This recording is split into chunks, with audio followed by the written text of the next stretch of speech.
बेटा आज देखो लाइंस एंड एंगल्स का ये थ्योरम देखो। बेटा यह थ्योरम क्या बोल रहा है, अगर कोई तीन पैरेलल लाइंस है, पहली लाइन एल, एम और एन, तो एल किसके पैरेलल है, एम के, और एम किसके पैरेलल है। अच्छा, पैरेलल का मतलब क्या होता है, जो लाइंस आपस में कभी नहीं मिले, जैसे रेल की पटरी है ना, ये आपस में कभी नहीं मिलेंगे। तो देखो फर्स्ट एंगल बन रहा है जब एक लाइन क्या कर रही है, इनको इंटरसेक्ट कर रही है, क्या कर रही है, ट्रांसवर्सल लाइन है, कैसी कर रही है, इंटरसेक्ट कर रही है तीनों लाइंस को, तो एंगल क्या बना 1, 2 एंड 3। याद रखना अगर एल एम के पैरेलल है और एम एन के पैरेलल है, तो एल किसके पैरेलल है, एन के पैरेलल है, और जो एंगल 1 है वो 2 के इक्वल है और 2 एंगल 3 के इक्वल है। तो याद रखना angle 1 is equals to angle 3। ठीक है, बस बेटा यही है, और कुछ भी इंपॉर्टेंट बात इसके अंदर नहीं है। इस तरह की सिचुएशन दिखाई दे तो बेटा याद रखना ये एंगल्स सेम होंगे पोजीशंस में। ठीक है बेटा, अब एक क्वेश्चन कर लेते हैं थोड़ा सा। देखो एक बेटा क्वेश्चन दे रखा है, एक्चुअली जो क्वेश्चन की शुरुआत है वो कैसी है, देखो यहाँ पर तो मैंने आपको ये कंस्ट्रक्शन करके दिखा रखी है। क्वेश्चन की जो शुरुआत है वो देखो ऐसे है, दो लाइन बनी हुई है, ठीक है, और देखो ये सीन है, देखो बेटा ये देखो, ठीक है, ऊपर वाली लाइन है पी क्यू और नीचे वाली है आर और एस, ठीक है, एक्स एंड वाई, ठीक है, और ये है बेटा एम पॉइंट। लेकिन यहाँ पर कब क्या दिया हुआ है, एम एक्स क्यू, क्या बोला, एम एक्स क्यू, यहाँ पर बेटा गिवन है एम एक्स क्यू कितना 135 degree, M Y R, M Y R, M Y R मतलब ये वाला एंगल कितना गिवन है 40 डिग्री। फाइंड करना है एक्स एम वाई, मतलब एक्स एम वाई, ये मिडल एंगल फाइंड करना है। तो इस मिडल एंगल को फाइंड करने के लिए हमने एक कंस्ट्रक्शन किया है यहाँ पे अपनी तरफ से, एक लाइन यहाँ पर ड्रॉ कर दी, दो पैरेलल लाइंस के बीच में एक और पैरेलल लाइन ड्रॉ कर दी, कोई दिक्कत नहीं है। अब बेटा ऐसा इसलिए किया ताकि इस क्वेश्चन को सॉल्व करने में ईजी हो जाए। ठीक है, देखो बेटा अब क्या ईजी हो गया, इस लाइन को ड्रॉ करने के बाद मुझे ये पता चला, अब मुझे कंप्लीट एंगल फाइंड आउट करना है, ये X M Y complete angle, तो एकदम तो निकल नहीं सकता, लेकिन अगर मैं ये वाला एंगल, ऊपर वाला एक छोटा एंगल फाइंड कर लूँ, फिर नीचे वाला एंगल फाइंड कर लूँ, तो इस टोटल एंगल का मुझे पता चल जाएगा। ठीक है, अब ये देखो मैंने कैसे फाइंड आउट किया। अब एंगल एक्स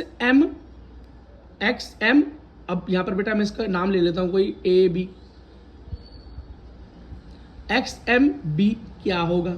ठीक है, अब देखो बेटा एक ही तरफ है ना, एक ही तरफ बने हुए हैं एंगल्स, बेटा कैसे है, लीनियर पेयर है, एक ही लाइन पर बने हुए एंगल्स है ना, ये देखो बेटा ठीक से एक ही लाइन पर बना हुआ एंगल है, नहीं है तो क्या है, लीनियर पेयर। और बेटा लीनियर पेयर जो होते हैं अगर इन दोनों को मैं सम करूं तो किसके बराबर होता है, 180 डिग्री के बराबर हो सकता है। तो मैं इसको क्या लिखूंगा, सबसे पहले कौन सा एंगल लिख सकता हूं, एंगल एक्स क्यू एम, ऐसे लिख सकता हूं,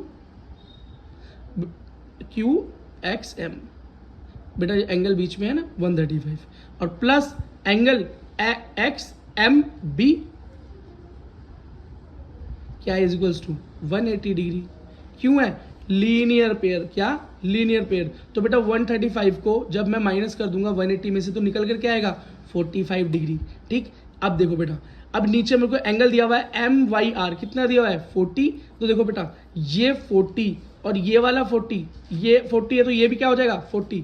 कैसा एंगल है बताओ, ये एक ही लाइन पर, हाँ ऑल्टरनेट एंगल है। कैसा है बेटा, ऑल्टरनेट एंगल है। ठीक है, अब बेटा मेरे पास दो एंगल आ गए, कौन कौन से आ गए, एक ऊपर वाला एंगल आ गया एक्स एम बी और एक नीचे वाला एंगल आ गया क्या वाई एम बी। अगर इन दोनों को मैं प्लस कर दूं तो मेरा पूरा एंगल टोटल एम वो एक्स एम वाई निकल आएगा, एक है 45 एक है 40, क्या निकल रहा है 85। क्वेश्चन समाप्त हो गया।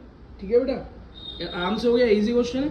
अगला एक क्वेश्चन देखो भाई, ये तो बड़ा ही इंपॉर्टेंट क्वेश्चन है, बहुत बार एग्जाम में आया हुआ है, और बेटा इस बार भी 9th के एग्जाम में था, कंपार्टमेंट के पेपर के एग्जाम में भी था।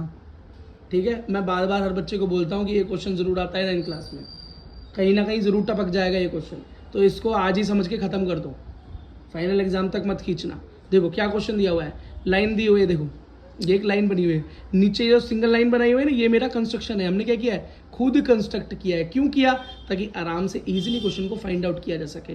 क्या दिया हुआ है, angle P Q R given है कितना 110, एंगल आर एस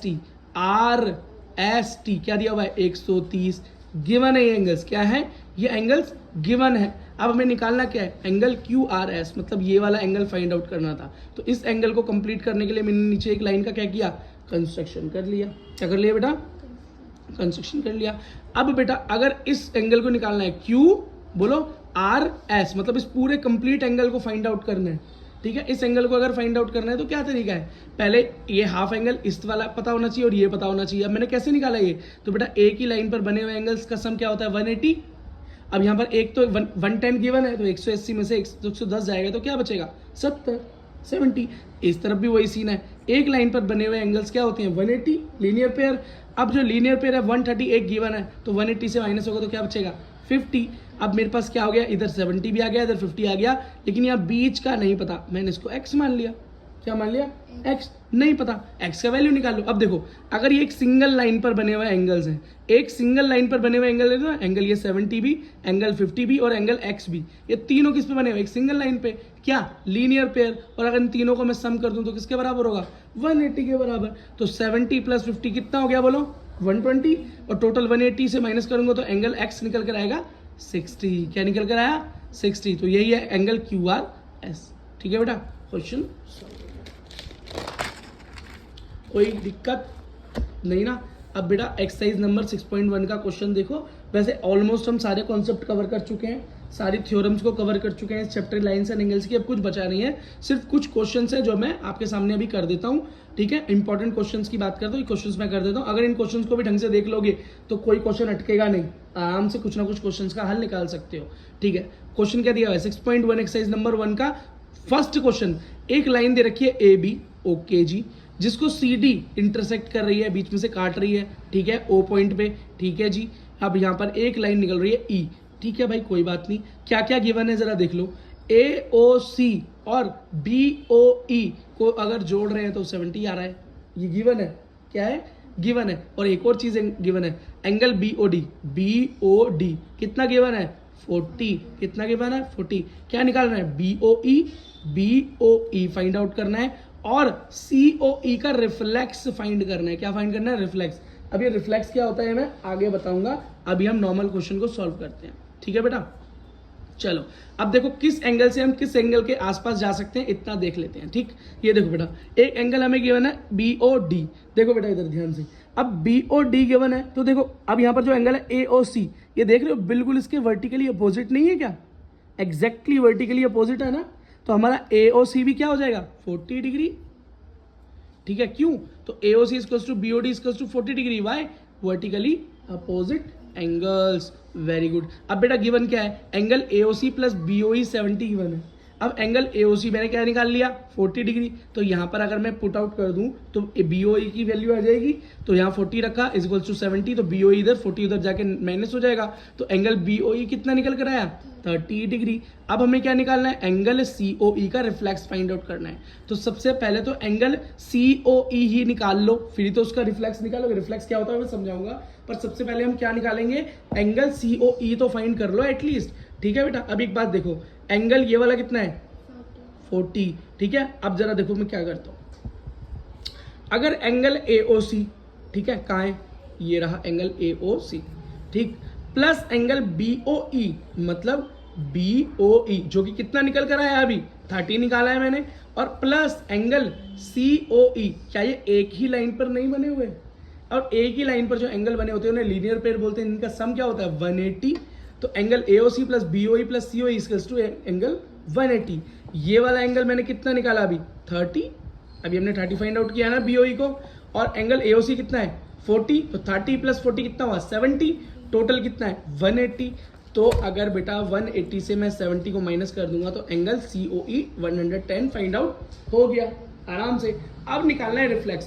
बेटा अगर किसी भी एंगल का रिफ्लेक्स निकालना हो तो इसका मतलब होता है कि उसको 360 से माइनस कर दो। क्या कर दो बेटा? 360 से माइनस कर देते हैं तो वो उसका रिफ्लेक्स होता है। तो 360 में से 110 माइनस कर दो, 250 degree is the reflex of angle COE। और आपका क्वेश्चन नंबर फर्स्ट खत्म हो गया। अब जरा क्वेश्चन नंबर सेकंड की तरफ चलते हैं। क्वेश्चन नंबर सेकंड के अंदर क्या दे रखा है? बहुत अच्छा क्वेश्चन है, ठीक है, आराम से इसको देखना और कॉन्सेप्ट्स को फॉलो करना, जो मैं आपको बताऊंगा उसी तरीके से सॉल्व होता है। ठीक है भाई, अब यहाँ पर क्या बोल रहा है कि लाइन है XY दिखाई दे रही है, जिसको MN क्या कर रहा है? इंटरसेक्ट कर रही है। लाइन MN नाम की लाइन उसको इंटरसेक्ट कर रही है O पॉइंट पर। एक लाइन दे रखी है P, ठीक है, और बता रखा है angle POY is 90, POY is 90 degree, okay. और बोल रहा है एक एंगल दे रखा है A, एक दे रखा है B और एक दे रखा है C।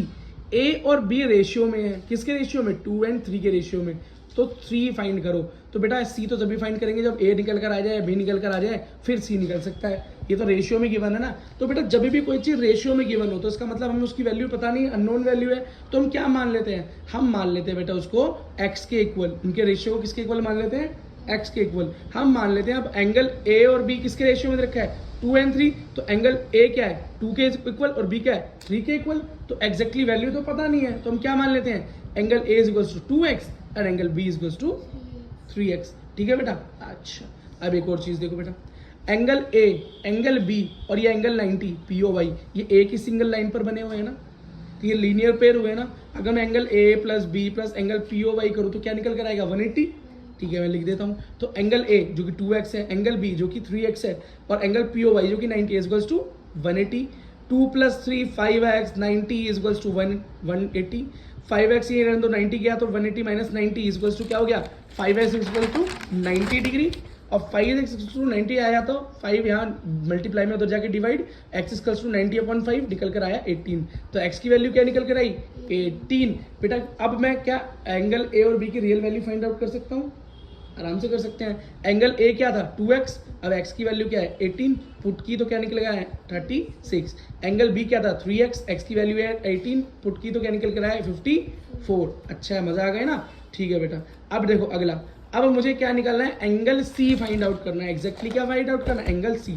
तो देखो बेटा एंगल C क्या है, ये रहा। अब जरा इसको ये ऐसे देखो जरा पलट के, ठीक है ऐसे देखो जरा पलट के, ये देखो। तो क्या बेटा जो ये लाइन है MN, इस MN लाइन पर नहीं बने हुए दोनों एंगल, एंगल BB और एंगल CB। तो एक इन दोनों को अगर मैं जमा करूं प्लस करूं तो क्या है, लीनियर पेयर। तो इनका सम किसके बराबर आएगा, 180 के इक्वल आएगा। तो angle B plus angle C equals to 180 linear pair. Angle B कितना निकल कर आया, अभी निकाला 54, तो 54 यहाँ पुट कर दिया, equals to 180, 54 equals to 180 minus 54, angle C equals to 126 degree. और ये आपका आंसर हो गया। आई होप बेटा आपका लेक्चर समझ में आया होगा, मज़ा आया होगा। बहुत इजी चैप्टर है, प्रैक्टिस चाहिए होती है बस, और कोई ज़रूरत नहीं है इसकी, ठीक है। मिलते हैं नेक्स्ट वीडियो में।